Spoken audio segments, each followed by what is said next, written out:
Assalamualaikum warahmatullahi wabarakatuh. Jumpa lagi dengan Pak Haji Pak Channel ya teman-teman. Pada kesempatan kali ini kita lagi berada di rumah Mas Bandi, senior kita penanam porang ya teman-teman. Dan rencana kita akan meminta tip bagaimana supaya petani porang pemula bisa menanam porang dengan baik dan benar ya teman-teman. Dan untuk melihat lebih lanjut bagaimana caranya Mas Bandi ini menanam porang dengan keberhasilan dia menanam porang, kita langsung saja ke tempat Mas Bandi ya teman-teman. Dan ini hasil dari tanaman Mas Bandi ya teman-teman. Ini bisa dipergunakan untuk bibit lagi, bibit dari umbi, dari katak. Ini hanya sebagian saja yang kita lihat ya teman-teman.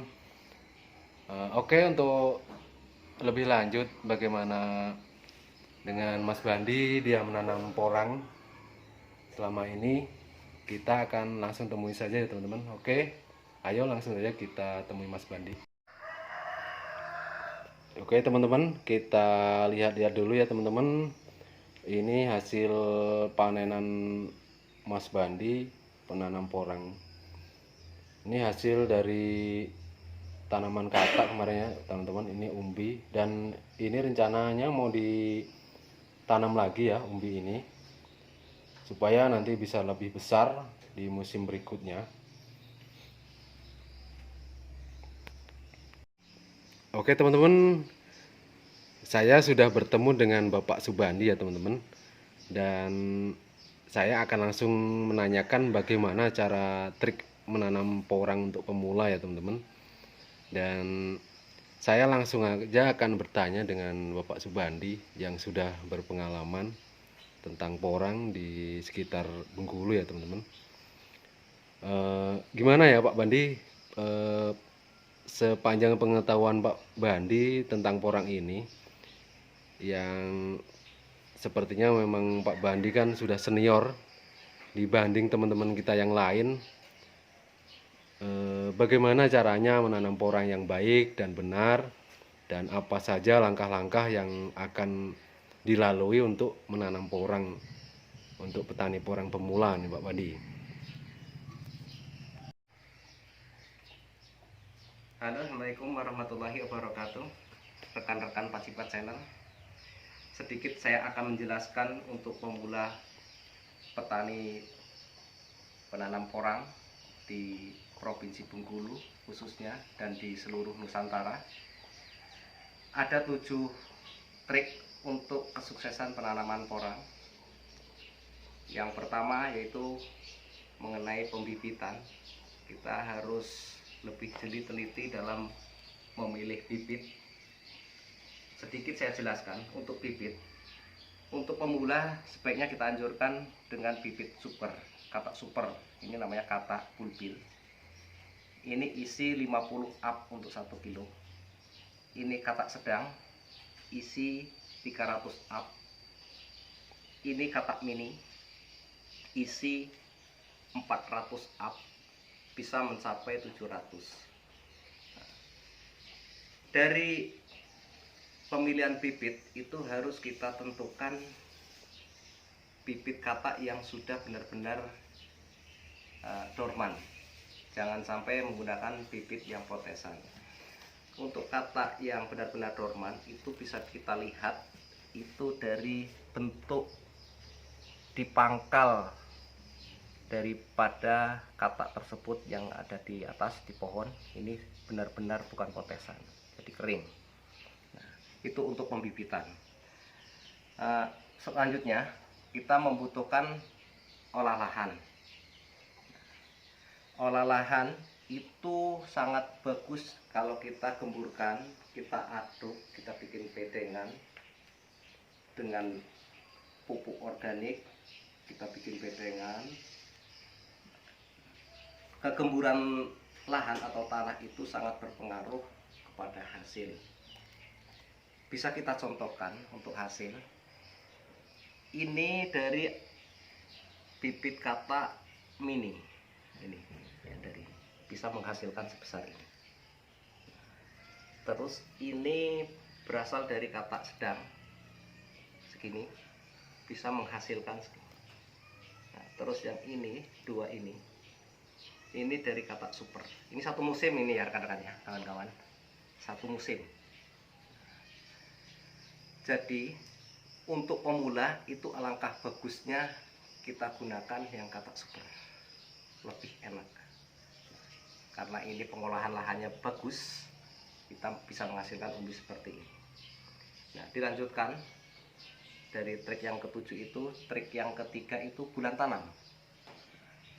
Untuk di Bengkulu khususnya Sumatera itu memang curah hujan itu cukup sepanjang tahun, tapi kita ikuti yang ada di Pulau Jawa, yaitu bisa kita mulai itu di bulan 9 dan diakhiri bulan 12. Untuk mengatasi akhir bulan tanam itu bisa kita atasi atau kita punya solusi di bulan 11 akhir, kira-kira lahan belum siap, itu di polybag, baik itu yang bibit katak mini, katak sedang ataupun katak super.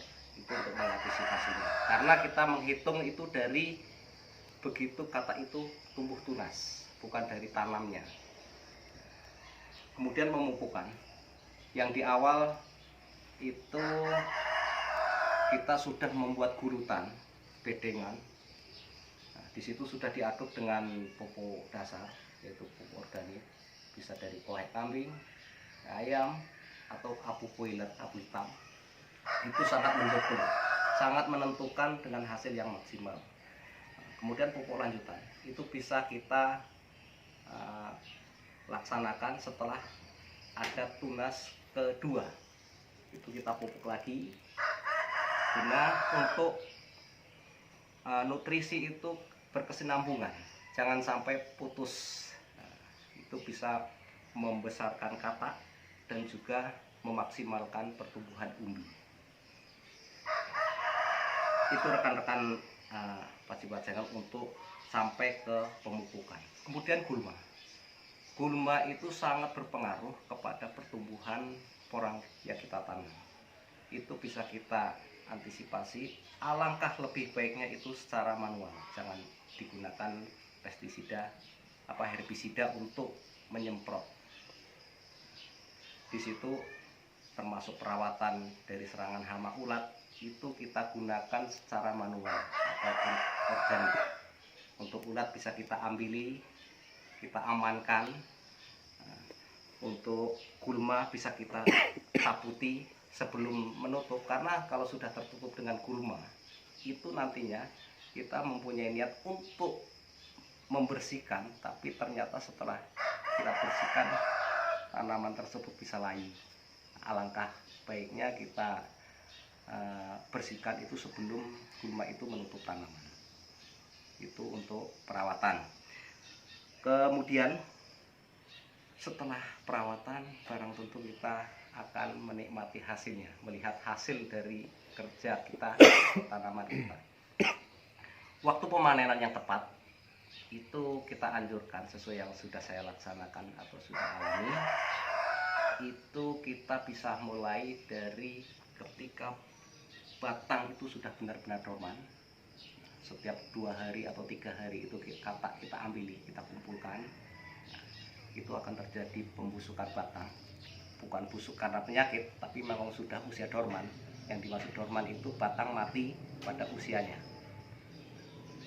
Tapi jangan sekali-kali batang baru mati kita ambil. Karena kemarin ini ada percontohan untuk yang batang sudah dorman tapi akar belum dorman, ini kejadian seperti ini. Ada kerugian tersendiri karena walaupun batang itu sudah mati, sudah dorman, akar masih tumbuh, umbi itu akan tetap membesar. Karena di situ masih ada proses fotosintesis ataupun proses pembesaran umbi walaupun sudah tidak ada batang. Nah, untuk bagusnya kalau kita mau panen itu yang sudah benar-benar dorman batang dan dorman akar seperti ini. Akarnya sudah sangat minim. Ini contohnya. Jadi tanpa kita bersihkan, tanpa kita cuci, umbi tersebut sudah tidak terlalu banyak tanahnya. Mungkin itu tip ataupun cara saya dalam berbudidaya tanaman porang. Mudah-mudahan sahabat petani porang di Bengkulu, Sumatera, dan di seluruh Nusantara akan tetap selalu sehat, semangat, dan menuai keberhasilan yang luar biasa. Salam porang dari Pajipat Channel. Demikian ya teman-teman, penjelasan dari Bapak Subandi, senior kita yang ada di daerah Bengkulu ya teman-teman. Mungkin di daerah Bengkulu ini banyak sekali petani porang pemula ya, seperti saya juga. Mudah-mudahan nanti dengan adanya tips dari Pak Bandi, kita juga bisa berhasil menanam porang seperti beliau ya teman-teman. 7 tips tadi sangat bermanfaat bagi petani porang pemula, karena kalau petani porang pemula itu biasanya belum banyak tahu tanaman tentang porang ya teman-teman. Makanya kita mencoba menggali ilmu dari Bapak Subandi yang beliau sudah menanam duluan.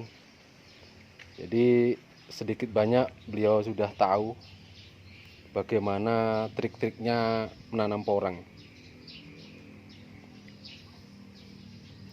Oke teman-teman, mungkin cukup sekian ya video konten kita kali ini, dan lain waktu kita akan sambung lagi video tentang porang. Mungkin ada teman-teman yang ingin bertanya apa pengen mengetahui tentang porang, bisa langsung saja komen ke channel kita ya teman-teman.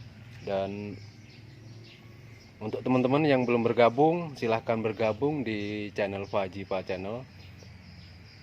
Yang belum subscribe, dimohon subscribe, di like, di komen, dan di share teman-teman. Dan jangan lupa pula untuk menghidupkan lonceng tombol notifikasi, supaya kita nanti kalau ada video tentang porang, Anda semua dapat notifikasi dari video kita. Cukup sekian ya teman-teman. Assalamualaikum warahmatullahi wabarakatuh.